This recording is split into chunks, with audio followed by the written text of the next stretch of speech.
Allah, Allahu ya Allah, Allah, Allah, Allahu ya Allah, Allah, Allah, Allahu ya Allah, Allah.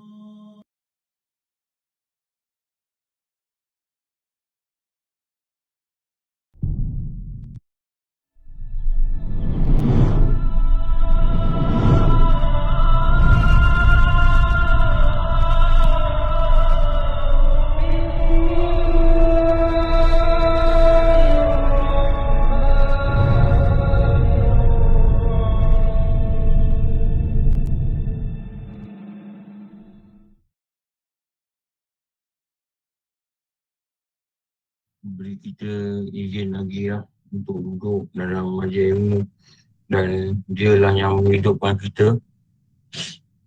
Dia yang menghidupkan kita. Dia yang menghidupkan kita. Itu kena sumat dalam hati kita. Pagi ni bangun je, Allah yang hidupkan aku.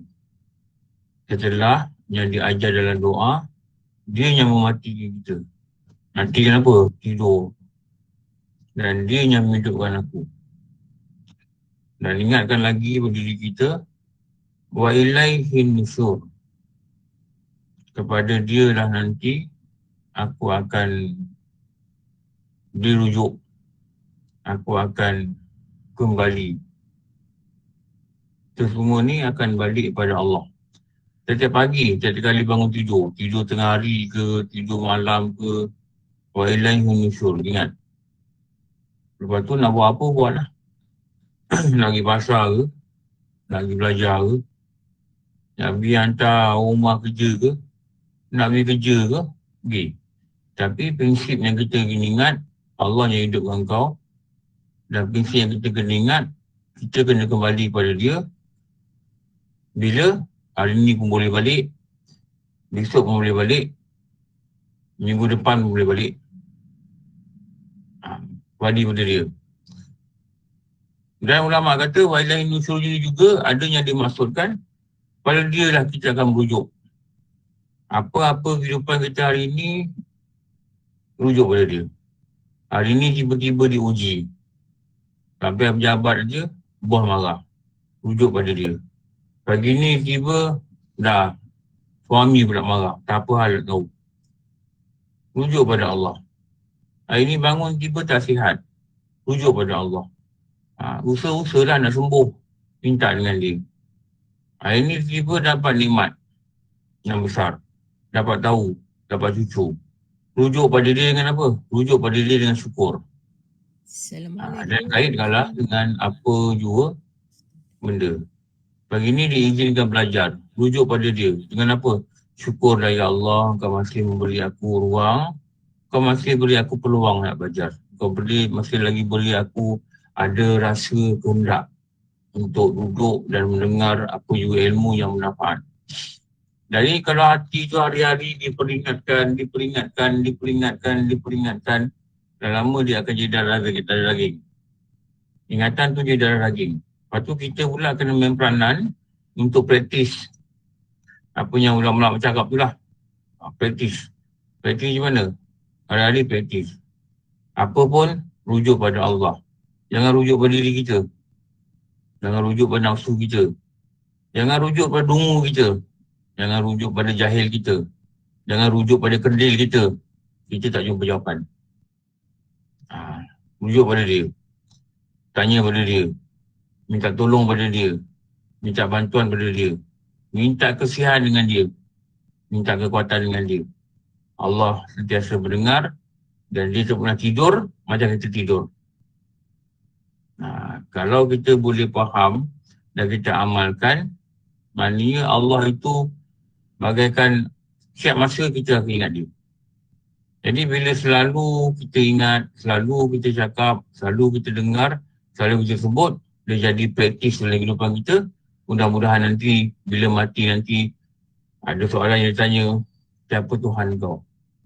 Tuhan ni apa? Tuhan ni tempat hamba berharap. Tuhan ni apa? Tuhan ni tempat hamba sembah. Tuhan ni apa? Tuhan ni tempat seorang hamba merujuk. Dia akan jawab, Tuhan aku Allah. Itu kesudahan itu. Faham Itu kesudahan dia. Orang belajar tingkatan 1, tingkatan 5. Sekarang ni UPSR lagi ke? Dah lama tak dengar cerita sekolah ya. Tak ada, dah dimasukkan. Dah dimasukkan. Jadi orang tingkatan 1, tingkatan 5, kejayaan yang menentukan dia berjaya tak berjaya ni atas periksa dia SPM lah. Kalau satu paper 2 jam, 8 subjek, 16 jam tu je menentukan dia berjaya setelah dia belajar 5 tahun. Setelah dia belajar 5 tahun, 16 jam yang kritikal tu lah. Dia lulus. Tak lulus. Kalau dia belajar 5 tahun tu, form 1 dan form 5 tu, yang 1 ke 5 tu, 16 jam dia gagal lah. Begitulah orang yang menghadapi kematian. 60 tahun dia hidup. Soalan tu yang dia tanya tu, Ma'arab buka tu. Siapa Tuhan kau? Soalan tu, 3 saat dia tanya. 3 saat je kalau kita kira, siapa Tuhan kamu? Itu soalan dia. Kalau dia boleh jawab tu, daripada depan tu dia jawab. Siapa Tuhan kamu? Dia tanya itu je. Inilah yang menentukan penilaian diri dia, sama ada dia berjaya tidak selama 60 tahun kehidupan dia. Kalau dia boleh jawab, maknanya dia macam budak PSA dari SPM lah. Dia berjaya lah dalam apa yang belajar sama ni. Dia berjaya lah. Kalau tidak, dia tak berjaya lah. Sama macam dalam kubur tu. Siapa Tuhan kamu? Suara tak dengar? Dengar. Dengar. Jelas tak? Tapi belakang ni banyak orang ada masalah Saiful Hairan lah. Clear. Banyak ke belakang ni kan ramai kawan-kawan kuliah tak nampak lah, tak dengar, tak tahu kenapa. Tapi Itu internet kat kawasan masing-masing lah. Itu internet diorang tu. Internet kawasan masing-masing. Saya tanya juga, internet diorang Unify, kini sepatutnya bagus. Tak, Unify ada kawasan, ada masa memang dia berhal. Rumah saya pun sama. Akak cuba pergi FB. FB dia, mungkin dia kurang. FB ada ke pagi ni? Ada Ustaz. Ada. Dah keluar dah. Ada.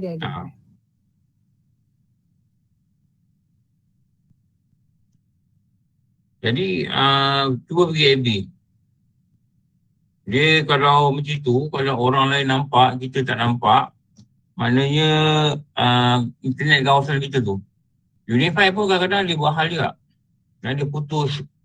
Dia kadang-kadang dia slow, ada masa dia buat hal juga. Kadang dia buat maintenance. Dia tak tentu juga, tak tentu. Memang ada masa dia tersampuk juga. Tersampuk. Ada masa dia tersampuk juga. Tak tahu jin kacau ke benda ke tak tahu lah. Jadi kalau tak dengar suara, cuba keluar balik, masuk balik. Ini ada lagi tempat banyak ni. Bau 208. Cuba keluar balik, masuk balik. Tapi kalau 240, jangan keluar balik. 240 keluar balik, selalu tak nak masuk lah. Dia dah tutup pintu. Dia nak bagi orang baru masuk. Tu itulah. Tapi pastikan kita dengar.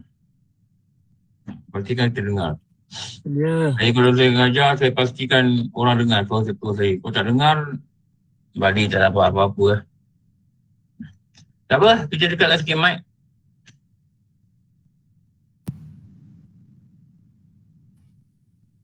Macam dekat studio lah Pat. Pakai ni.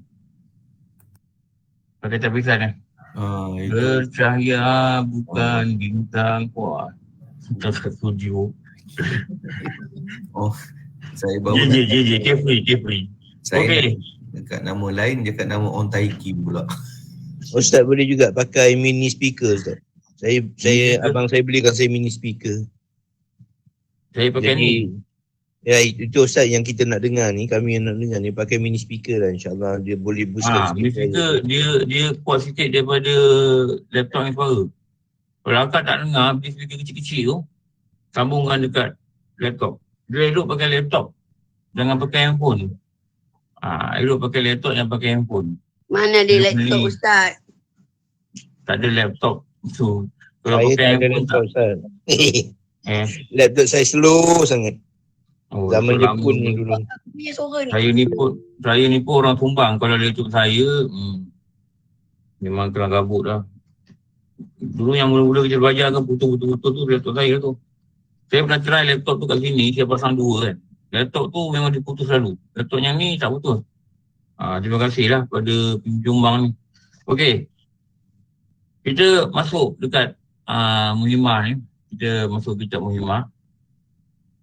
Muka berapa ni? Dan aku lihat perempuan yang tergantung kakinya. Kat mana tu?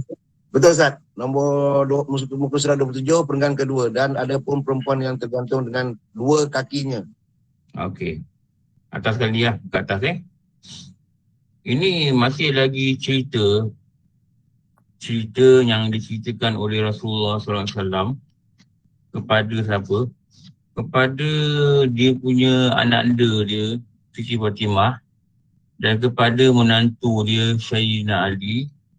Dia menceritakan apa yang dilihat secara live. Apa yang dilihat dengan badan dia, dengan roh dia. Macam mana kita lihat beginilah. Bukan mimpi, bukan bayangan, bukan hayalan dia. Rasulullah tengok. Rasulullah tengok. Tengok betul-betul. Dan Rasulullah cerita. Dia tanya dengan Jibril, kenapa ni dia ni kena seksa macam ni? Kenapa ni? Jibril ni dia explain lah. Dia jadi macam orang pemandu pelancong tau. Pemandu pelancong bawa dekat satu kawasan. Ni pasar ni, ini bangunan ni nama dia bangunan Sengit. Dekat Teluk Intan. Adalah nama dia, benda nama kita pun tak tahulah. Menara Condong. Menara Condong. Bangunan Sengit pula. Kalau jadi turun sikit lama sibuk kerja. Jam condong Ustaz. Jam tinggi. Jam tinggi. Menara Condong. Ini Menara Condong. Dia ceritalah apa yang condong, kenapa condong kita begini. Dia cerita. Jadi orang-orang yang tak pernah tengok tu, tak pernah datang tu akan ambil perhatian tu. Dan Jibril ni dia menerangkan apa yang dilihat di syurga, apa yang dilihat di neraka. Ada kubur bau wangi, semua makam dia gitu-gitu. Allah cerita lah. Allah diceritakan oleh Jibril lah. Ni perempuan ni kena seksa begini. Supaya apa? Allah takdirkan benda ni berlaku pada Rasulullah. Supaya Rasulullah dia turun je ke bumi ni, dia akan cerita dengan orang. Supaya jadi apa? Jadi amaran dekat apa? Kalau kisah ni, kitab ni khususnya pada kesesaan ni, dicerita pada orang perempuan lah. Rupanya antara kaedah untuk kita mengelakkan kita daripada dosa ialah mendengar akibat dosa. Mendengar cerita akibat dosa.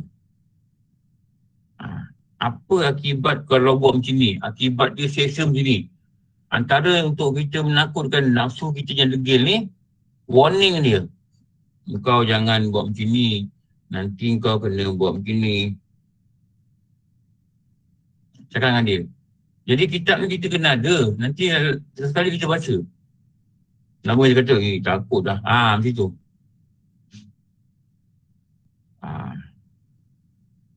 Rasulullah kata ada satu kisah. Orang Bani Israel. Yang saya cerita dululah. Dia ni orang jahat. Tapi akhirnya dia bertaubat. Tapi dia cakap dengan anak dia, kalau aku mati nanti, kau jangan tanam mayat aku. Kau bakar mayat aku. Lepas tu kau tumbuk dia debu. Dengan anak dia. Lepas tu kau buang ke laut. Pada pahaman dia, supaya aku ni nanti tak dihidupkan balik. Dan dia faham, orang mati dalam kubur nanti dia balik. Dia faham dia itu, faham dia salah lah sebenarnya.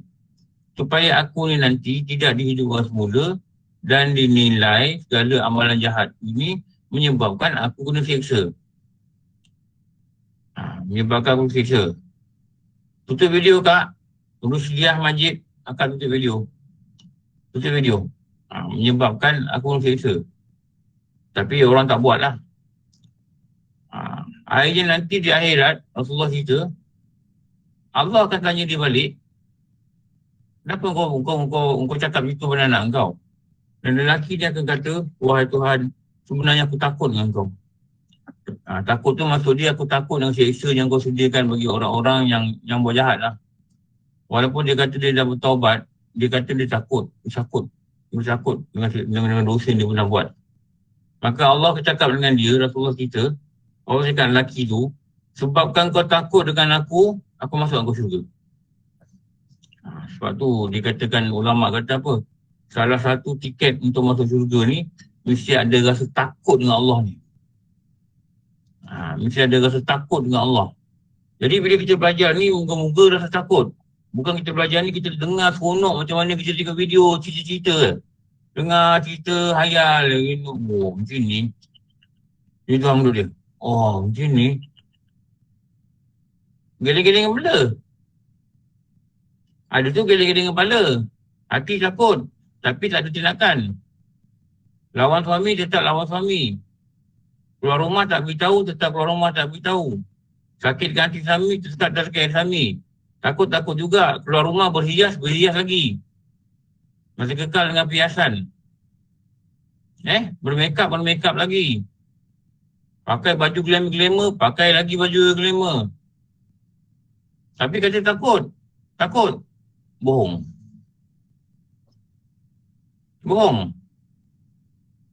Nafsu dah berjaya bohong kita. Keluar rumah pakai lagi makeup, pakai lagi wangi-wangian, pakai lagi dalam beg ada perfume. Beg tangan.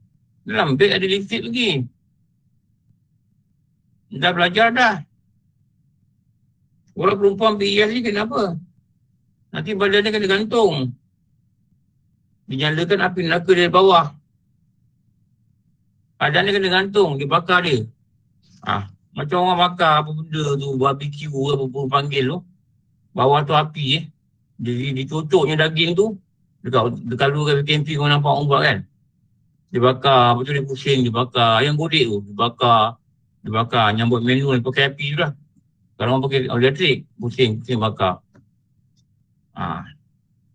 Kalau bulan Ramadan nampak orang bakar ayam apa benda semua dengan arang dekat bawah tu, ambil pengajaran sikit. Kalau aku ni keluar berhias, lagi teruk daripada ayam tu yang kena bakar tu. Ayam tu bakar tu panas sampai keluar minyak daripada dia punya badan ayam tu. Itu dah mati. Ayam tu tak rasa apa-apa. Tapi kan neraka bukan mati. Orang yang kena bakar ni, orang yang kena gantung ni, orang yang kena ikat ni, dia hidup. Apa dosa dia? Ini dosa yang paling payah orang perempuan nak tinggal. Apa dia? Dia berhias untuk orang lain. Ini yang payah nak tinggal. Mengumpat mungkin boleh kurangkan mengumpat. Dah tak nak buat dah. Kalau dengan rasa ramai kawan ni banyak mengumpat, jangan ada kawan tak apa. Betul saya cakap. Dengan kawan ni hai bye-bye je. Hello, Assalamualaikum, apa khabar saya? Dah cukup. Stop cerita. Bila dia start cerita je dalam WhatsApp, teringat dulu bos kita. Dah, stop dengan cerita. Akan keluar mengumpat. Siapa bos? Itu siapa? Tu Cicak Kobeng. Mula. Dia panggil bos Cicak Kobeng. Sebab boleh kurus. Mengumpat ni dia perlukan geng. Dia perlukan kawan. Maksudnya kalau kita tak ada kawan, kita tak mengumpat. Dan kita tak dengar orang mengumpat. Tapi berhias diri ni, dia tak perlukan kawan. Sendiri-sendiri boleh make up. Sendiri-sendiri boleh pakai hijau. Sendiri-sendiri boleh pakai glamour. Sendiri boleh pakai seluar ketat. Sendiri boleh keluar. Sendiri nak perasan diri elegan, modern, up to date, fashionable, bergaya, cantik, anggun, berhias, apa lagi perkataan? Canggih, nampak muda. Sophisticated. Sophisticated. Allah susahnya nak sebut. Marvelous. Oh, ada orang panggil marvelous. Oh, marvelous. Apa lagi perkataan nak sebut? Vogue. Apa benda? Awesome. Apa? Vogue. Ramsam. Vogue. V-O-Q-U-E. Vogue. Vogue. V-O-U-G-E. Oh, terbalik je. Sorry, saya Apa sekolah benda lah? kampung. Apa benda lah, sebutlah apa Tak benda. apa. Apa benda lah sebut. Marvelous ke, gorgeous ke, canggih ke, apa benda ke. Memang banyak perkataan. Perkataan begini banyak. Tapi kalau orang ni pakai biasa-biasa je, perkataan tak banyak. Paling kau orang kata, kau ni macam budak kampung lah. Kampung lah, ini bukan kampung lah. Ini KL lah. Jangan pakai macam ni. Ini pejabat lah. Ini kau macam pergi surau je. Make up tak ada, apa tak ada. Dia kata pergi surau lah. Apa tudung labu-labu je telekong ni? Bergaya dah sikit. Kau ni kat pejabat. Kau bidang korporat. Oh, macam-macam alasan lah keluar. Betul. Kau orang tengok kau kerja kat kaunter. Muka kau bukan hias. Oh, adalah dia punya pemotivasi tu. Adalah dia ni. Geng-geng setan macam geng ni. Dia beri galakan pada orang untuk bermake up. Okey, aku nak recommend kau make up ni. Kau nak tak? Kau tak ada make up kan? Kat kampung boleh lah pakai macam ni. Kau bukan kampung tau. Kau datang bandar tau. Bandar ni padat penduduk tau. Bandar ni tempat orang bergaya tau. Bandar ni tempat orang marvelous. Orang berlumba-lumba untuk cantik tau. Kau pakai macam ni kau ketinggalan tau. Apa nak jadikan kau macam ni, baik kau balik kampung lah. Dia datang ke rumput. Ada cakap macam ni tau. Patut dia cakap macam mana? Kau kat kampung, kau pakai baju kurung. Kat sini, please make yourself stay solihah. Kata ni yang jarang orang guna kan. Stay solihah. Please stay solihah. Maknanya maintain apa yang kebaikan yang kau ada, kebaikan yang kau buat. Kebaikan yang kau dah amalkan daripada generasi-generasi yang kat kampung. Nenek kau ajar, mak kau ajar macam ni. Please maintain this. Please maintain this to yourself. Stay solihah. Ini budak ni orang yang guna. Cuba kita wish perempuan ni. Selamat hari lahir kepada Kak Joya. Please stay solihah. Jarang orang pakai kata ni. Apa cakap selamat hari lahir Kak Joya. Moga panjang umur, murah rezeki. Itu biasa. Itu standard punya ucapan. Moga dirahmati Allah. Itu pun tak apalah. Cuba kita promote perkataan ni. Stay solihah. Kekalkan diri kita dalam keadaan orang yang solihah. Orang perempuan lah. Orang lelaki tulislah. Maintain soleh. Maksudnya maintain diri ni supaya dia berada di dalam kebaikan. Kenapa? Nanti ni kena seksa ni bukan sikit. Rasulullah tengok sampai menangis-nangis turun kat bumi, nangis-nangis cerita. Aku tengok orang macam ni, aku tengok orang macam ni. Langisan yang kuat. Aku tengok terima orang kena seksa macam ni. Oh, Rasulullah yang kuat jiwa Yang kuat jiwa tau. Rasulullah ni bukan dia manusia paling istimewa. Yang kuat jiwa Dia dihina, dia dinini, dia ditawarkan jawatan, tawarkan perempuan cantik. Dia kata, kalau orang Quraisy bagi aku bulan dengan matahari pun, aku takkan berhenti dia pakai Islam. Dia kuat tak kuat jiwa dengan Allah. Tapi gugur yang mata dia. Tengok umat dia kena seksa. Kenapa? Seksa dia bukan sepak, bukan ambil rotan kat tangan, bukan public caning. Kita dia begini. Perempuan yang tergantung tertambat kakinya, yang tambat kepada dua susu dia. Bertambat pada ubun-ubun. Tengok gantung pada kaki, ambil dua susu ni, ikat pada kaki, ambil ubun-ubun ni, ikat lagi pada kaki, dah jadi macam itulah. Ini kaki, ini dua susu dia, ini ubun-ubun dia gitu dia jadi gitu. Kemudian diikat dia, tambat dia. Kalau kita nak boleh bayangkan lah, walaupun sebenarnya tak boleh dibayangkan neraka ni. Tak boleh apa yang kita bayang bukan tu. Tapi kalau kita nak describe apa yang Rasulullah cakap ni, memang gitulah. Dia kaki di sini, kepala di sini. Kaki dia ni dia tambat dekat buah dada dia. Lepas tu dia punya umpun kepala dia sampai ke sini. Jadi dia sini perempuan tu. Dia macam bulatan lah. Lepas tu dia buat apa lagi tu? Dan telah dijadikan kepadanya berapa ular dan kala. Lepaskan ular, lepaskan kala jengking, makan badan dia. Dan badan dia yang terikat ni pun dah cukup oleh seksa dan neraka. Lepaskan ular jengking, kala, makan ia akan dagingnya. Lepas tu darah-darah yang menitik ni, ular-ular ni minum.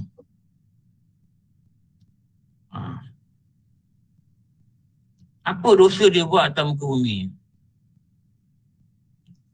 Kenapa nak kena tahu? Kenapa malaikat beritahu? Kenapa malaikat beritahu? Supaya jangan buat. Kerana dalam dunia tiada hendak bersuci badan dia dan tiada hendak mandi junub dan haid daripada nifas dan haid dan meringan-ringankan akan semayang. Itu dia kata kan. Pukul 8 pagi dia kena haid dekat pejabat. Tapi ringan-ringan. Ringan-ringankan dia. Mandi, lambat-lambatkan mandi. Nanti malam lah mandi. Nanti petang balik kerja dah mandi. Ini Zuhur ni dah nak semayang ni. Asal patut dah kena semayang sebab dah kena haid pagi. Waktu subuh tadi mungkin ada lagi sikit haid. Okey, tak semayang. Okey. Pukul 8 habis kopi pergi tandas. Pergi tandas cek tengok dah tak ada. Pukul 9 dah tak ada. Patutnya dah kena mandi. Pukul 10 tu dah kena mandi, dah kena apa sebab Zuhur ni dah kena semayang. Tapi alah susah. Ni. Patutnya dia kena semayang Dia semayang. Nantilah baliklah qadha. Balik rumah dah isyak. Zuhur tinggal, asar tinggal, maghrib tinggal. Kenapa ni? Dia tiada hendak bersuci badan dia. Dan dia menyebabkan dia meringan-ringankan solat. Allah. Mungkin ada yang dah buat lah. Ada yang buat tiap-tiap bulan dia buat. Masa dia kerja. Syukur Allah tak ambil nyawa dia waktu tu. Dia masih boleh hadapi zaman pencen. Dan dia tahu ini hukuman sangat berat. Kaidah nak tanya Sorry, tertekan. Okey. Dia hukuman dia ni. Kenapa Allah lihat kan?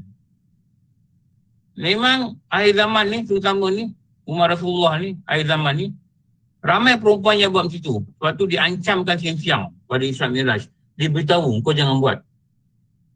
Kau buat nanti badan kau kena ikat, kaki kau kena ikat kat bawah dada, hubung-hubung kau kena ikat kat bawah dada, dilepaskan ular kala jengking, digigit-gigit daging kau, diminum darah kau.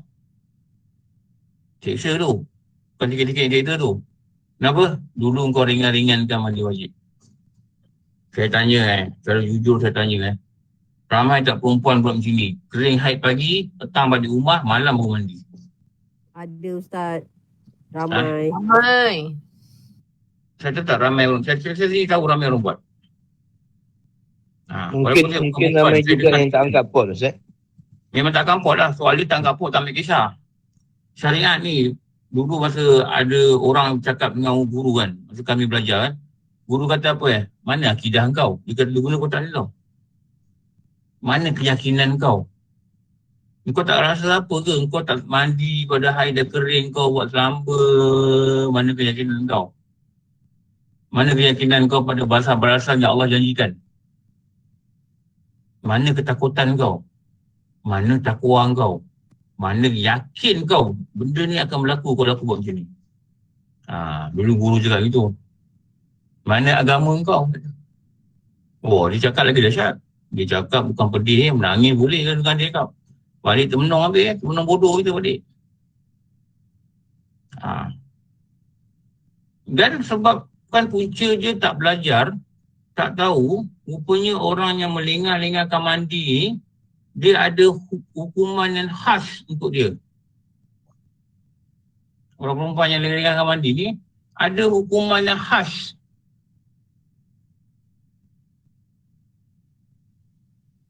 Dan yang memperanan pada hukuman dia adalah kala dengan ular. tak ada dengan ular. Kalau dulu kerja buat, atau sekarang kerja lagi dan selalu buat, tak ada cara lain, kena taubat. Kesal, azam, tak nak buat lagi. Kalau rasa hari tu macam ada hype nak berhenti, atau spare je lah tuala. Nak mandi ni bukan tuala kena besar. Tuala besar ni pun boleh mandi. Tengok. Saya tuala ni kadang-kadang ada dalam kereta. Adalah banyak tuala ni ada dalam kereta. Dan simpan dalam kereta kadang. Kadang-kadang travel dulu masa sebelum PKP rajin dah dengan rumah travel ke jauh ni. Kadang hari-hari yang rasa nak cuti belajar ni atau hari tak belajar kan. Atau kata cakap dengan surau kita tangguh sama ni. Macam nak cutikan belajar lah. Pagi tu aja, lepas subuh je, pergi Batu Pahat. Bisa pagi balik. Kadang sampai ke Perak, sampai ke Kedah. Jadi bila tengah-tengah jalan ni, kadang-kadang highway panas kan. Saya takut saya ngantuk. Jadi pukul 12 aku 1 tu, nak main Johor tu, saya mandi lah. Rumah tu tahulah kalau dia nampak saya bawa ni dalam poket jubah saya, memang saya mandi. Mandi lebih kurang lah, bukan macam mandi kat rumah tu. Kita kena adjust lah diri kita ni biar caranya lasak lah. Mandi macam ni pun boleh. Macam ni pun boleh. Macam ni pun boleh. Makan tak? Nasi. Satu lauk pun tak apa, jalan. Makan nasi dengan telur pun boleh. Okey, jalan. Tak cerewet. Ada orang cerewet Makan nak kena ada ikan, nak kena ada sayur, nak kena ada telur, nak kena ada telur, nak kena ada daging. Itu yang hidup kita payah. Mandi mesti dekat rumah. Buang air mesti dekat rumah. Padahal kat tengah jalan ni ada tandas pergilah. Jangan tahan buang air. Nak buang air juga kat rumah. Nak solat, tunggu kat rumah. Biar berianan tak boleh solat. Leceh, susah. Kita tak rasak lagi kita. Tu payah tu. Ni haid dah kering pagi ni. Pulau rumah tu dah kering pagi. Tunggulah dia kata sampai Perlis baru nak mandi.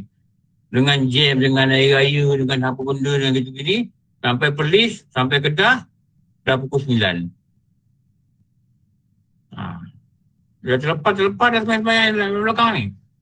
Dia kata tak apa boleh qadha. Tahu tak dia meringan-ringankan mandi? Tahu tak menyebabkan dia meringan-ringankan solat? Tahu tak ada seksa yang telah diperlihatkan pada Rasulullah dan orang ni akan kena ni. Dan dia buat bertahun-tahun daripada ada haid sampai tak ada haid. Dah tak ada haid baru tahu. Ada hukuman. Sama macam orang tak belajar agama Haid dah habis, pencin. Baru belajar haid. Baru belajar. Kalau macam ni haid. Kalau macam ni istiadah. Kalau istiadah macam ni ambil wuduk. Kalau ni tak panggil nifas, ni panggil haid. Dah habis haid, baru belajar haid. Habis selama ni amal dalam haid ni berterabur. Haid panggil nifas, nifas panggil haid, haid panggil istiadah, istiadah panggil haid. Dia patut haid, dia pergi semayang. Dia kata haid, semayang istiadah. Dia istiadah, dia tak faham. Istiadah ni ambil wuduk, dia ada cara di sini. Kalau tidak, tak sah wuduk. Tak reti. Sampai habis haid pun tak reti-reti. Dia tenggelam dalam jahil ni berpuluh tahun. Tahu tak wuduk tak sah berlama. Kau dengar tak aku cakap ni? Dengar, Ustaz. Dengar Ustaz. Tak terkata kelu. Keluh, baik. Kau ni jangan bat, kau tak ada haid pun kau nak keluar. Baru nak cakap.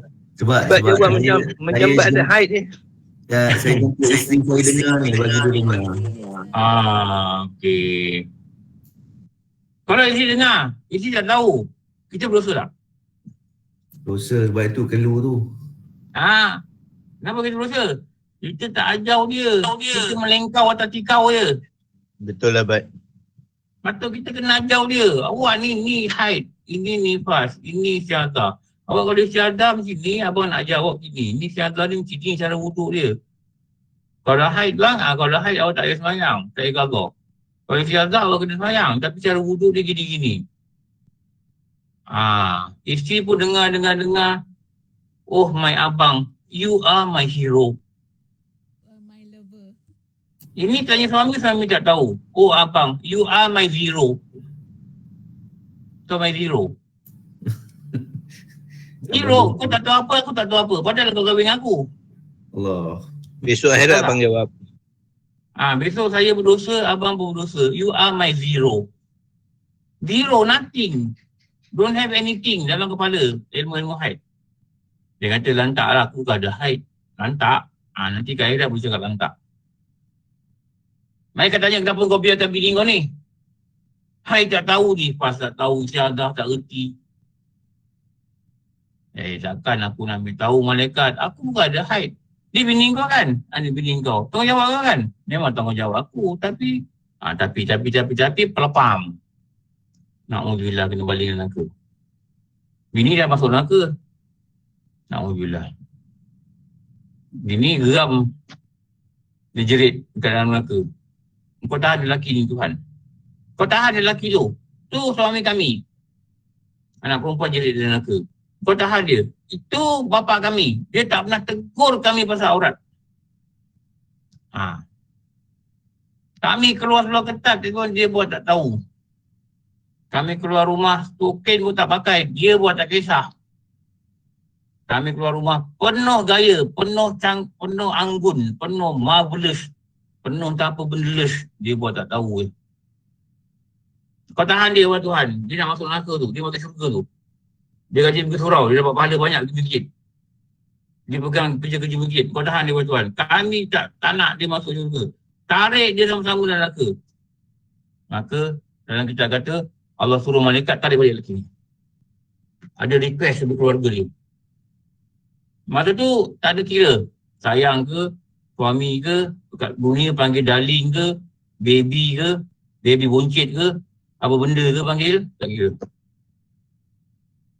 Anak pun kat dunia panggil ayah punya dia cinta, ayah punya disayangi, panggil baba ke, panggil bapak ke, panggil apa ke, panggil walid ke, panggil abi ke, panggil apa benda ke, sayang ke, jadi sayang bagi hadiah ke, kat sana dia akan cari jalan, dia cakap tu, moga-moga dia dapat lepaskan diri daripada neraka. Dia jaga tau. Anak dengan isteri ni jadi musuh kat akhirat. Jadi suami sejati. Suami misali. Suami misali, suami yang sejati. Ajar fardu ain pada isteri. Cakapnya lembut sekali. Ni ajar ke tak ajar? Kalau tak ajar, macam lain je tu kata.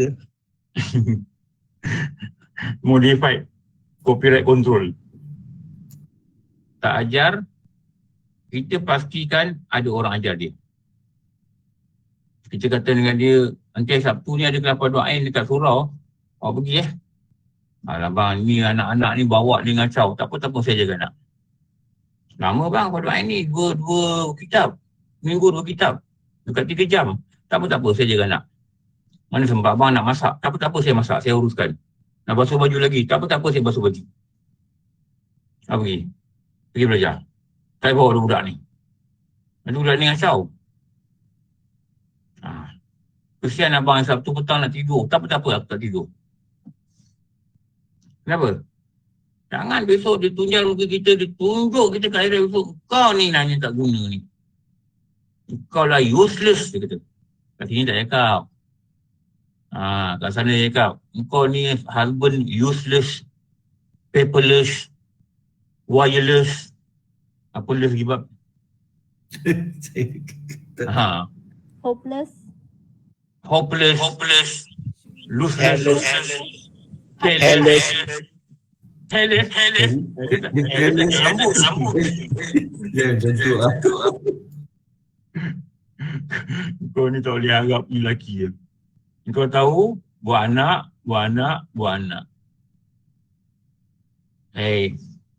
Tak takut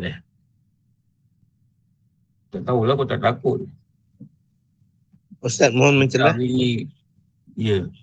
Ketika tu sekiranya macam yang Ustaz bagi gambaran tadi, kita dah minta dia pergi, dah suruh dia pergi surau dan sebagainya. Dan ketika di akhirat nanti kalau dia masih menunjal kita, adakah yang kita benarkan dia pergi ke surau tu jadi defend kita, Ustaz?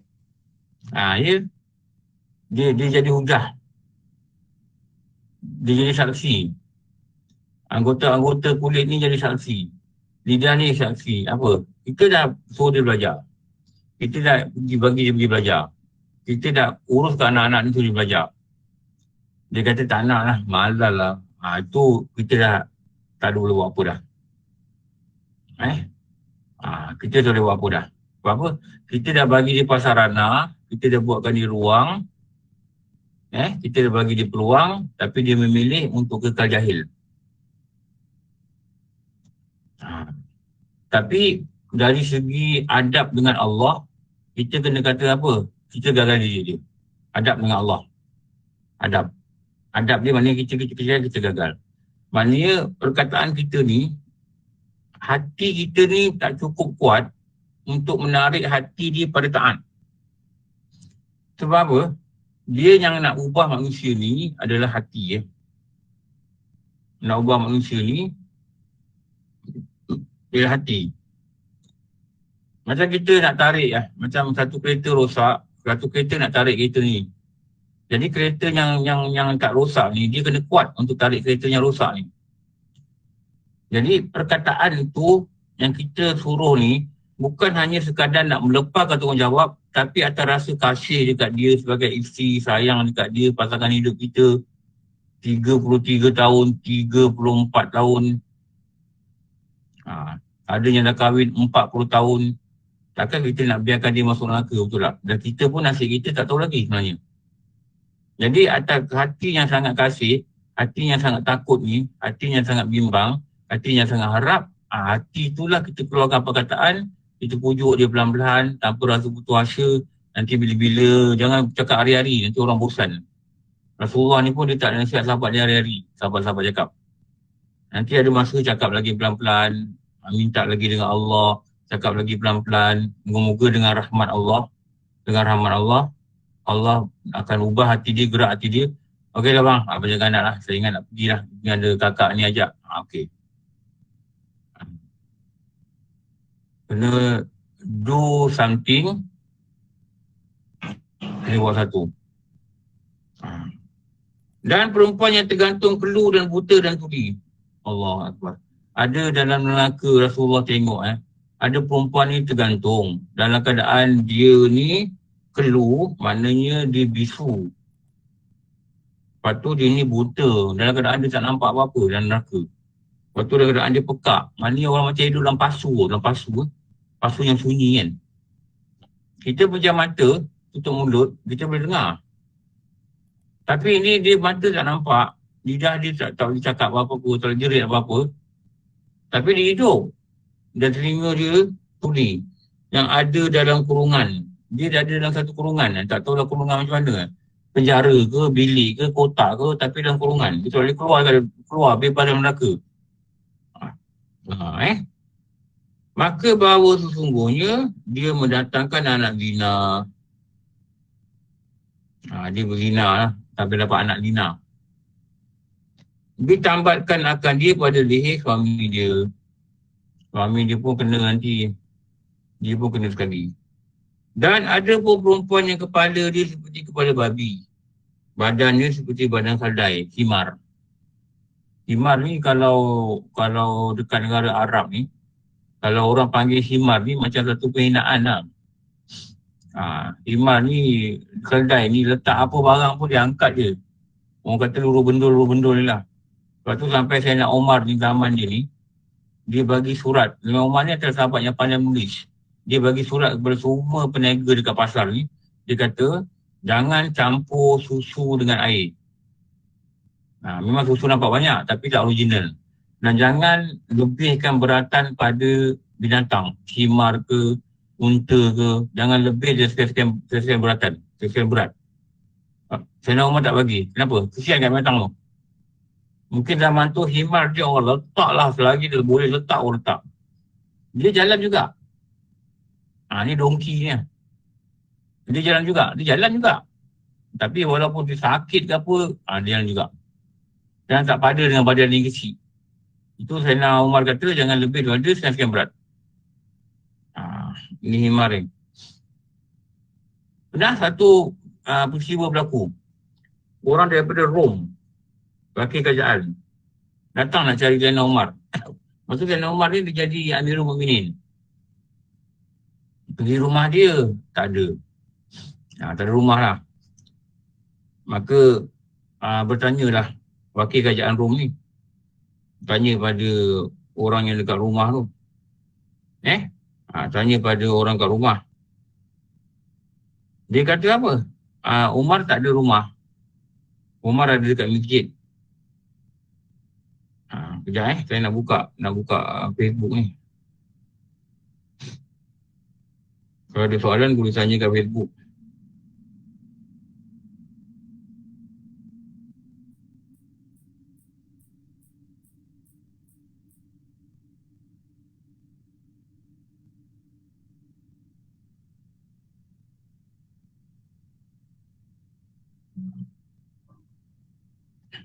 Bukan nak cari Umar kau pergi masjid. Masuk kat Madinah. Dan Umar ni rupanya dia pergi masjid, dia kemas masjid. Dia bekerja kat masjid. Dia kemas masjid. Wah, dah buah. Oh, nak tanya satu Ustaz. Tadi saya cakap pasal susu campur air. Macam mana pula yang toke-toke santan Ustaz, yang campur air? Santan ori, santan tak ori tu Ustaz. Itu dia beritahu. Memang dia beritahu. Tak apa, dia beritahu tak apa. Dia beritahu. Ini yang apa yang terjadi ialah dia tak beritahu. Dia tak beritahu. Dia beritahu ni ori. Dia dicampur dengan air, rasa saya air kapur. Air kapur dia campur. Atau campur air biasa. Saya rasa memang dia campur lah. Memang. Dia kata ni tak. Air kan? Campur air kan? Maknanya kalau campur air ni harga ni murah pun. Tapi kalau ori ni kilo RM5 betul lah. Mahal sikit lah. Ini tak apa. Tapi kalau dia campur benda, dia kata ni ori. Ni siap. Ni orang menipu dan berniaga. Dia ada seksaan khas. Maka wakil daripada kerajaan Rom ni, dia datang rumah Sayyidina Umar. Sayyidina Umar ni, dia tak ada lah. Rupanya Sayyidina Umar ni, dia bekerja kat masjid. Tak tahu dia buat apa, dia ngemas ke apa ke tak tahu. Lepas tu dia dah penat, dia baring lah. Dia baring tu, kebetulan tu, dia baring tu dekat dengan pintu. Dia baring dan terlelap lah, dekat dengan pintu masjid ni. Lepas tu masjid tak ada orang. Jadi mungkin dia kepenatan ke, dia baring sekejap ke. Jadi orang wakil Rom ni, nak cari Sayyidina Umar ni masuk. Dia masuk, dia terlanggar je Sayyidina Umar ni. Dia tak perasan. Orang wakil kerajaan Rom, kerajaan besar, mungkin dia rasa gah lah diri dia kan. Dia marah je lelaki yang sedang baring ni. Dia kata, hey himar, dia kata. Dia ni kalau orang Arab dulu kalau dia marah, dia panggil himar. Himar ni kalau bunyi, memang suara dia buruk. Bunyi, keldai ni suara dia buruk. Lepas tu orang marah-marah orang ini, dia panggil himar. Hey himar, dia kata. Dia marahkan orang lelaki yang terlanggar ni. Hey himar, dia kata. Maka berkatalah lelaki tadi, Sayyidina Umar tadi, dia buka mata dia. Dia kata, Tuan, nama saya bukan Himar. Nama saya Umar. Terkejut lelaki ni. Engkau kan Amirul Mukminin? Saya lah. Allah. Bayangkan Amirul Mukminin yang Allah hormat, kita panggil dia keldai. Tapi yang apa pengajaran ni Sayyidina Umar ni ahli syurga Tengok ahli syurga jawab macam mana. Saya bukan Himar, saya Umar. Jadi dia.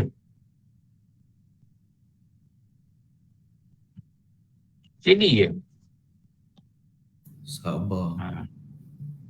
Orang terlanggar kita, dia marah. Batang paip, dia kata. Dia kata, saya bukan batang paip, saya mat taib.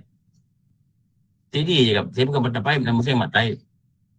Boleh saya jawab itu? Kalau panggil kita batang paip. Kalau nama kita mat taib. Batang paip. Boleh jawab? Bang, saya bukan batang paip, nama saya mat taib. Tahu sumbat. Saya bukan tahu sumbat bang, nama saya Bat. Orang ni kata dia jawab macam Sayyidina Umar. Aku ingat kisah Sayyidina Umar. Saya bukan tahu sumbat, saya bat. Tentang aku ni debat beritahu sumbat, kau jangan panggil aku tahu sumbat. Nama saya pakai tu. Tuan, saya bukan tahu sumbat, saya bat. Wah, ini sudah watak Sayyidina Umar. Menggigit lelaki ni. Pegang Sayyidina Umar minta maaf. Lama kata tak apa. Oh, steady je, tak apa. Orang panggil khimar, dia cakap tak apa. Apa urusan kau datang ke sini? Apa urusan kau datang jumpa negeri kami ni, Madinah ni? Ini urusan negara-negara tau. Ini bukan cakap sembang-sembang ada kopi tau. Ini urusan rasmi. Apa urusan kau datang? Menggeletar orang ni, dia dipanggil dia ambil dia ni khimar. Itu cerita khimar tau. Dahsyat lah ahli surga jawapan dahsyat lah. Steady dia punya steady awal Dia ni, perempuan ni, dia kena apa? Dia kepala dia macam babi, badan dia macam himar. Yakni keldai, iman keldai lah. Bahawa sungguhnya, dia sangat mengadu-gadu dan dia bercakap itu dusta. Jangan sampai-sampaikan dekat orang, cakap orang ni cakap engkau gini tau. Orang ni dia cakap engkau gini, ni dia ngadu-ngadu. Nanti dia orang berkelahi. Kita dalam pejabat dalam apa benda ni banyak berlaku. Ni nama dia mengadu domba lah. Kadang-kadang orang ni yang kelakar yang kadang-kadang dah tua-tua tau. Dia gaduh dengan B. Dia minta kita jangan kawan dengan B. Padahal dia yang bergaduh dengan B, bukan kita. Nah, ini kita buat macam biasa dengan B, orang nama B ni. Dan dia macam kita dia dengan kita pun dah renggang lah. Dia nak kita juga bermusuh dengan siapa yang dia musuh. Kau bergaduh dengan B, itu urusan kau lah, dia tahu, betul tak? Ada jenis orang macam ni Dia bukan nak kontrol suami dia nak kontrol everybody yang ada dekat dia. Kalau perlu dia kena duit, dia kena duit kalau dia ada duit. Kalau dia ada pengaruh, dia kena pengaruh. Kau jangan kawan dengan dia. Kenapa? Dia tengah, ada apa kena benda dengan orang ni? Betul tak? Kita ada masalah dengan dia, kita selesai dengan cara baik. Patung mulut mengadu sana, mengadu sini, mengadu sana dengan sini. Jaga-jaga. Rasulullah dah nampak dah. Orang yang macam ni, Rasulullah nampak dah. Nanti kepala tukar kepala babi, badan tukar badan keldai. Kepala babi. Dia macam babi. Kalau tengok dekat akhirat, dekat miraj ke langit, dia nampak, kepala babi, badan keldai. Terus tu cerita ni. Rupanya mengadu-ngadu. Ada dulu kakak ni dia call saya lama dah cerita ni lah. Tengah 10 tahun lalu kot. Dia kata, Ustaz macam mana nak buat ni? Kami dalam grup perempuan ni, grup-grup Padu Ain ni lah, grup Mahaban ni apa semua ni. Ada seorang kakak ni Ustaz, dia suka cerita lah. Kami jadikan dia bergaduh lah. Dia cerita apa? Dia cerita lah gini-gini. Kadang-kadang orang sama sendiri je dia bertengkar kadang. Saya kata grup ni, grup apa ni? Dia kata grup ni kami pergi Marhaban. Ada belajar Padu Ain tak? Tak ada Ustaz. Kami pergi Marhaban rumah-rumah orang je. Ni masalah dia satu ni kat sini lah. Patutnya kumpul-kumpul gini buat kelas Padu Ain. Bila buat kelas Padu Ain, nanti belajarlah tasawuf, bab lidah. Betul tak? Orang domba dia masuk syurga, masuk neraka. Kan dia belajar kat Padu Ain ni. Jadi kita boleh belajar, boleh betulkan diri kita. Bukan salah pergi Marhaban. Marhaban adalah satu hal lain. Padu Ain dah lebih penting. Betul tak? Dia kata, Ustaz, kami panggil dia internet bergerak. Internet bergerak tu, internet bergerak. Dia sebar maklumat. Dan maklumat dia dusta. Sampai orang panggil dia internet bergerak. Allah, apa buruk orang panggilan ni? Internet bergerak. Jaga-jaga Selalunya dalam masyarakat ada yang macam ni. Tak ramai macam ni. Tapi cukuplah dia seorang dua ni memporak-porandakan satu organisasi. Daripada orang datang belajar, orang bergaduh-gaduh, seorang tak boleh datang, seorang tak datang. Dia boleh break, dia boleh pecahkan komuniti ni tanpa dia sedar. Dan komuniti ni pembantu dia syaitan lah. Pembantu dia nak suria. Dan orang dalam ni pula tak ada ilmu. Bila kena situasi macam ni, mereka tak tahu macam mana nak handle. Dalam dia ketinggalan pada lain. Syaitan ni nampak mereka ni. Bobohkan mereka. Jangan biar mereka berbaik ini. Nanti mereka buat kelapa doain, habis kita cakap itulah. Okey Cip. Okey. Corporal, kau pergi grup ni. Ni, aku dengar ada grup ni, apa, Kofa, dia kata. Kau pergi grup ni, Kofa. Kau cocok dia ni sikit. Dia ni memang boleh ni, boleh jadi kita punya, pemecah belah. Agent. Dia ni boleh jadi dropship kita ni. Dropship. Syaitan ada label kita dropship dia. Dia ni kau nanti jadi leader. Dia ni ada stokis. Okay, kau pergi. Kita ada satu rancangan ni. Apa? Kita robohkan Kofa. Kita ada weekly meeting. Okay, macam progress.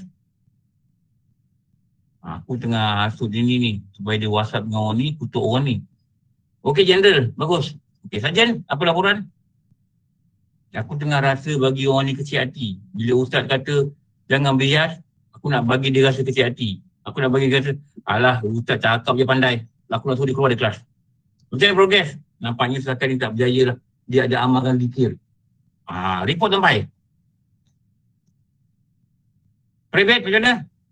Aku dapat lah ni, tapi dia ni banyak baca Quran. Susah juga aku nak asuh dia. Cip kata apa? Jangan putus asa. Wahai syaitan-syaitan sekalian, jangan putus asa. Kita ada KPI. Kita hantar supervisor. Apa-apa rujuk supervisor. Minta nasihat. Syaitan-syaitan tua ada pengalaman. Macam mana kau nak keluarkan dia daripada Kofa ni? Nampak Nampak tak? Diorang tengah bekerja. Diorang pun ada, kita ada AJK Kofa, dia ada AJK Syaitan. Tahu, dia tengah bekerja ni. Sedar tak? Yang kita tengah cuba ni. Tapi rahmat Allah tu, macam syaitan kata dalam Quran kan, Allah ceritakan. Syaitan minta izin pada Allah. Aku nak sesatkan anak cucu Adam ni. Kau bagi aku masa, aku nak sesatkan mereka. Allah kata boleh. Engkau boleh sesatkan mereka. Allah dah bagi green light. Kecuali mereka yang, apa kata tu? Ikhlas. Ilmu. Menuntut ilmu. Ikhlas. Saya dengar jawapan tadi apa? Menuntut ilmu. Ikhlas. Ikhlas. Allah kata engkau boleh sesatkan mereka, engkau boleh ajak mereka, engkau boleh buat apa saja kat mereka, engkau boleh jadikan mereka jahat. Tapi ada satu golongan yang kau tak boleh. Maksudnya Allah janji, Allah jamin tak boleh. Mereka yang ikhlas. Sebab tu menuntut ilmu ni kena ikhlas. Ikhlas kita faham lah. Kita menuntut ilmu ni kerana Allah. Kenapa menuntut ilmu? Nak betulkan ibadah. Nak dengar nasihat-nasihat supaya berubah. Itu semua tu kerana Allah tu. Kalau dia buat itu kerana Allah, dia bagaikan ada protection. Bagaikan ada protection menyebabkan dia boleh kekal, tidak diganggu oleh iblis dan dia boleh kekal dalam bentuk ilmu. Tak kisahlah belajar dengan siapa tu tak kisah. Belajar dengan siapa, belajar subjek pada doa dengan siapa tak apa. Dia tak ada masalah apa-apa. Cuma nak mengekalkan, nak maintainkan kita dalam kebaikan ni supaya syaitan tak boleh ganggu gugat, kita pakai satu protection, shield yang besar, yang hebat, yang kuat, nama dia ikhlas. Sebab tu ikhlas ni nak pasang protection shield setiap kali datang belajar. Datang belajar, niatkan hati. Ya Allah, aku belajar ni cari rahmat engkau, ridha engkau, ya Allah. Engkau berilah ilmu, aku dapat amal, aku dapat kumpul bekal untuk amal soleh. Saya kena belajar, pakai lagi protection. Nak belajar, pakai protection. Kamu juga macam benda lain. Nak baca Quran, pakai protection. Apa? Syaitan ni tak senang. Dia takkan senang. Dia akan biarkan. Dia cuba hasut. Engkau muda lagi. Bilakah engkau ingin menikmati dunia yang indah ini?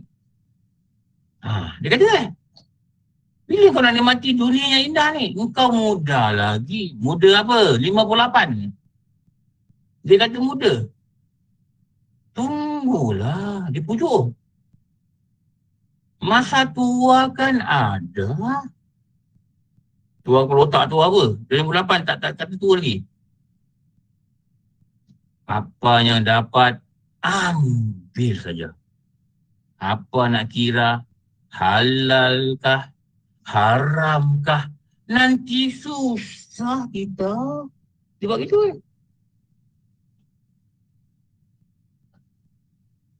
Dia ni ada belajar sikit ilmu lah.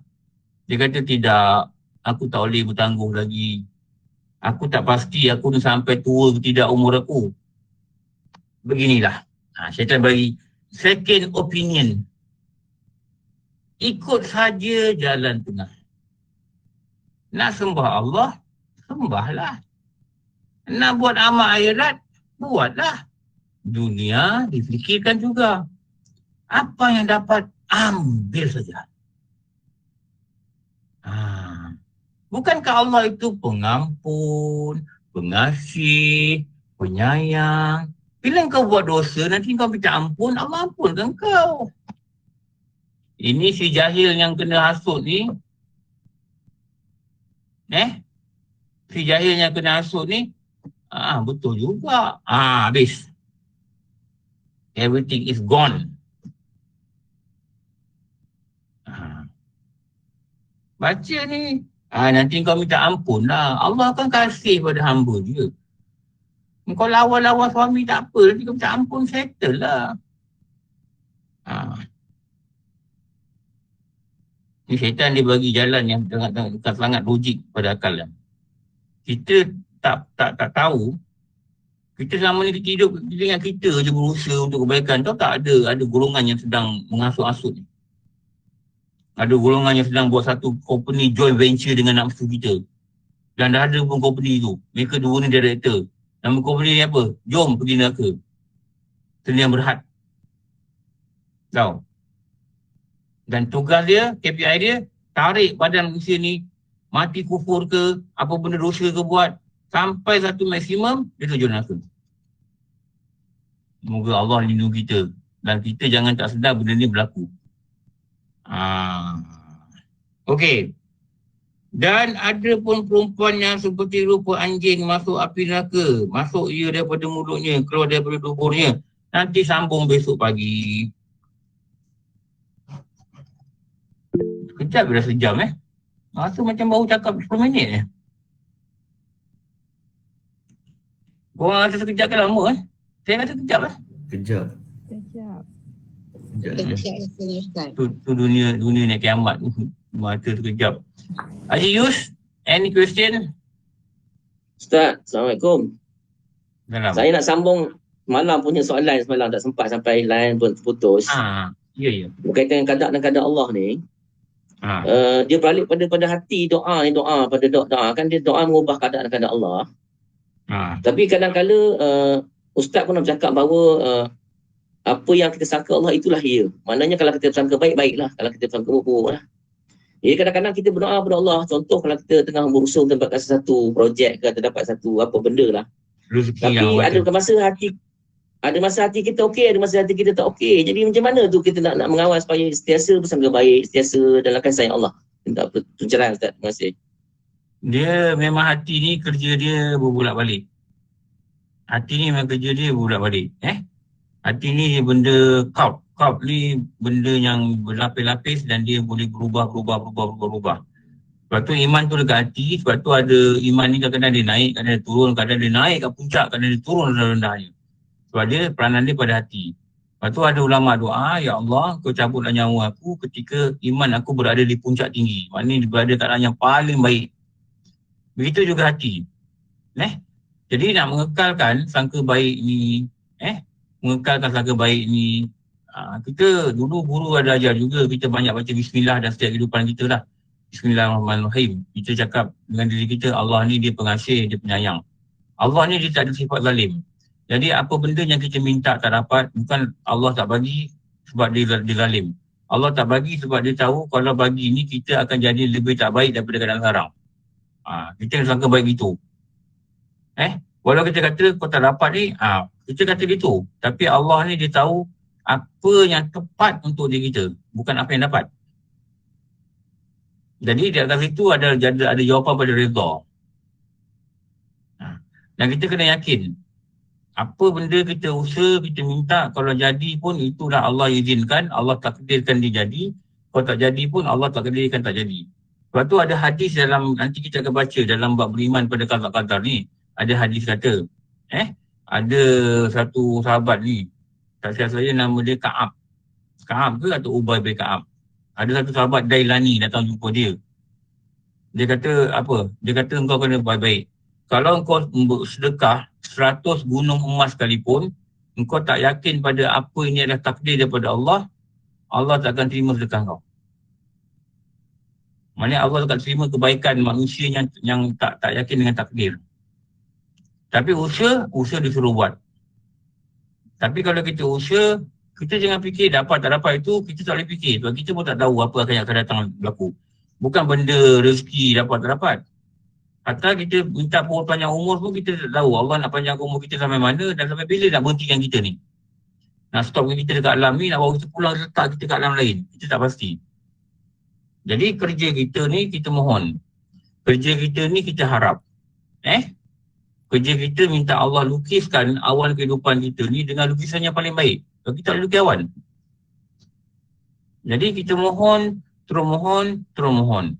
Kadang Allah bagi lambat-lambat makbulkan. Kenapa? Dia nak tolong kita, nak tebalkan dulu rasa hamba pada diri kita. Apa rasa hamba? Rasa harap dekat dia. Dia nak proses kita jadi baik. Dia tak adakan kita mohon. Kadang-kadang kita cemas. Tak dapat.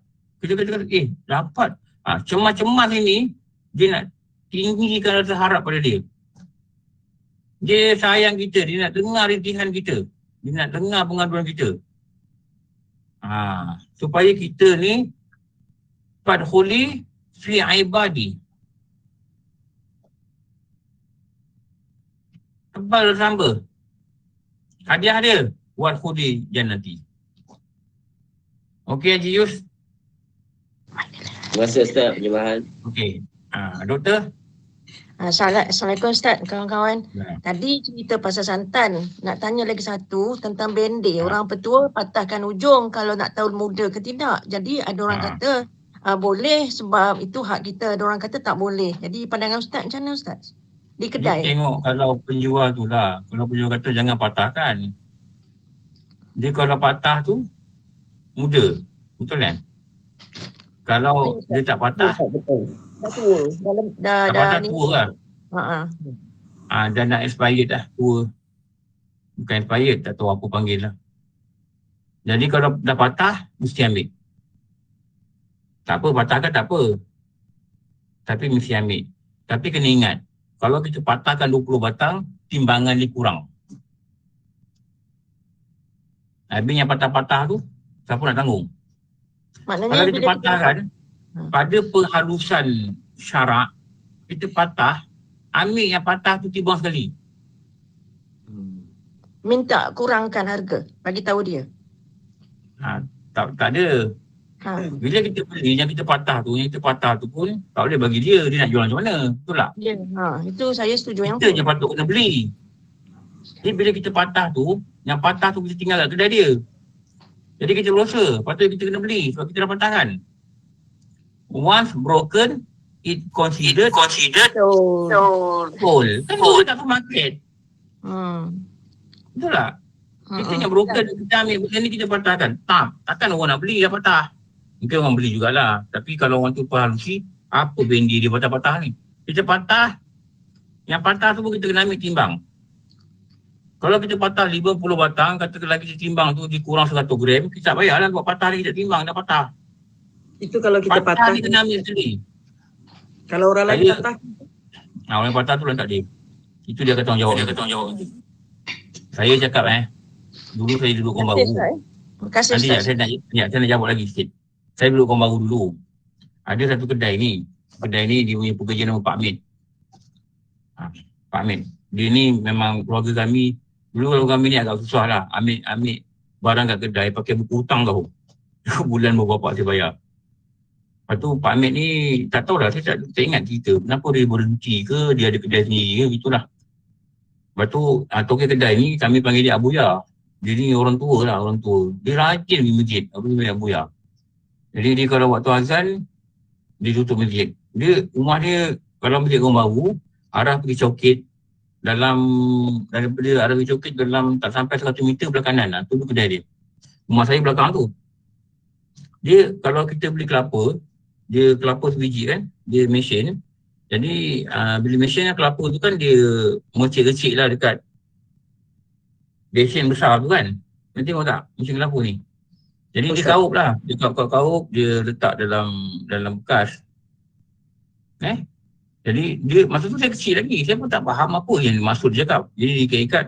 Dia kata, Abu Yan nak minta halal yang dekat besin tu lah. Lepas tu dekat besin kita punya sebab kelapa tu kita bersebiji. Bila dah besar pun saya ingat tau. Saya tahu kenapa dia cakap. Abu Yan minta halal saya ganggu kita budak-budak masa tu. Umur saya berapa tahun. Saya sekolah rendah. Mana saya reti bab-bab ni. Bila saya dah besar baru saya teringat tau. Halusnya lelaki ni, yang kami panggil Abu Yan ni.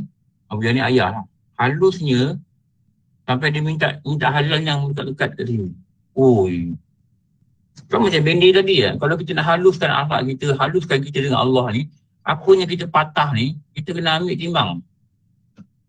Jangan biar kat kedai. Kalau nak buat gitulah, ada orang tak budi nanti, takut nanti penjual bendi ni dia nampak nanti kat akhirat video kita begitu, dia kata aku nak dakwa kau dulu patahkan bendi aku, kau tak ambil, tak timbang. Walaupun benda tu tak bernilai pun dengan sikit sangat. Tapi untuk dia selamatkan diri dia, dia boleh buat.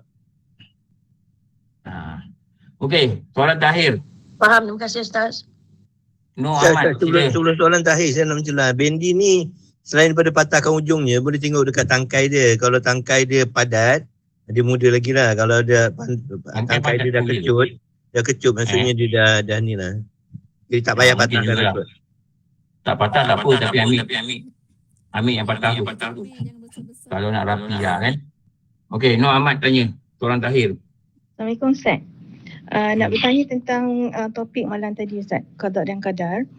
Saya pernah dengar mengatakan ada beberapa golongan yang dibolehkan untuk mengungkit kebaikan antara dia ibu bapa.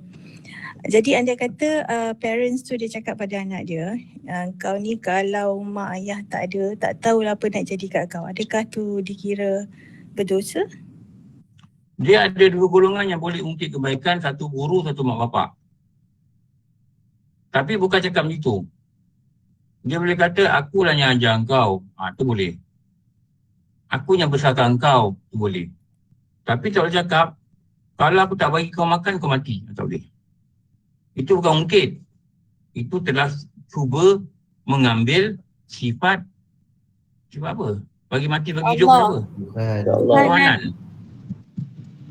Tahu? Dia boleh ungkit, aku yang besarkan kau. Ada boleh. Harus dalam agama. Dua golongan lah. Mak bapak dengan guru. Guru pun boleh cakap itu. Aku yang ajar kau. Boleh. Aku yang supaya untuk kau ajar kau. Itu boleh. Tapi dia cakap, kalau aku tak ajar kau bodoh, kau bobal dalam tua. Tak. Ilmu bukan dia bagi. Kena faham. Menghidupkan bukan mak bapak bagi. Kena faham. Tapi dia boleh ungkit jasa baik dia. Tapi tak boleh ungkit. Tak boleh cakap, tak boleh bagi kata, kalau aku tak ada, kau mati dah lama. Tak boleh. Itu salah. Tu yang dia jaga petang-petangnya mengusahakan tidak akan jaga. Okey. Ini ada soalan kat Facebook. Jangan tanya lagi Kenapa dia buat ulang 3 kali? Jika tu kurang 1, adakah dikira sah? Bang. Dia basuh ni 3 sunat. Kenapa dia buat 3? Dia kena ikut kelas saya malam-malam. Saya tunjuk tadi kan. Ada hadis Nabi kata, orang sahabat kata dia nampak Nabi buat 3. Kalau buat 1 sah lah. Janji buat basuh lengkap sah lah. Lepas tu nak kena faham wuduk ni, padu dia apa, sunat dia apa Okey. Cukuplah pagi ni. Besok sambung. Buah ada tak lagi? Tanda buah? Ada Ustaz. Ada pun perempuan yang lupa anjing dan api masuk Okey. InsyaAllah. Ya rasa. Malam ni jumpa. Siapa nak belajar malam ni datang. Nak belajar lagi. Tengah hari Ustaz APMM. Tengah hari ada Tengah hari. Kawan ni cak WhatsApp. Ada kot. Asal ada lah. Lalu kalau tak cakap apa-apa ni ada. Tengah hari ni kita belajar rukun solat perkara yang ke-18 atau 16 kot. Dalam menyatakan syarat sah takbiratul ihram. Takbiratul ihram ni ada 21. Kita dah baca sampai nombor 18 ke 17. Lepas habis saja kita akan masuk rukun yang seterusnya. Fatihah. Tak ada lagi Fatihah kot lepas tu. Takbiratul ihram, berdiri dah, niat dah, Fatihah.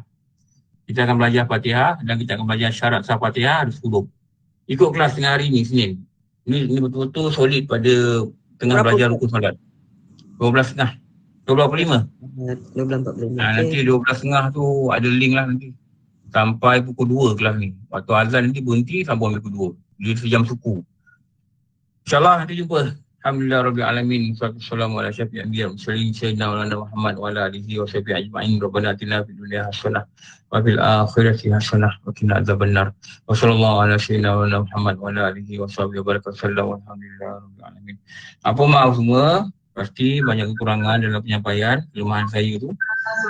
Jumpa lagi nanti tengah hari ini. Siapa yang berhajat, wallahu alam. Assalamualaikum warahmatullahi wabarakatuh. Terima kasih Ustaz. Assalamualaikum. Terima kasih Ustaz. Assalamualaikum. Alhamdulillah, alhamdulillah, alhamdulillah, alhamdulillah, alhamdulillah, alhamdulillah, alhamdulillah, alhamdulillah, alhamdulillah, alhamdulillah, alhamdulillah, alhamdulillah. Alhamdulillah, alhamdulillah, alhamdulillah, alhamdulillah, alhamdulillah, alhamdulillah, alhamdulillah, alhamdulillah, alhamdulillah, alhamdulillah, alhamdulillah, alhamdulillah, alhamdulillah.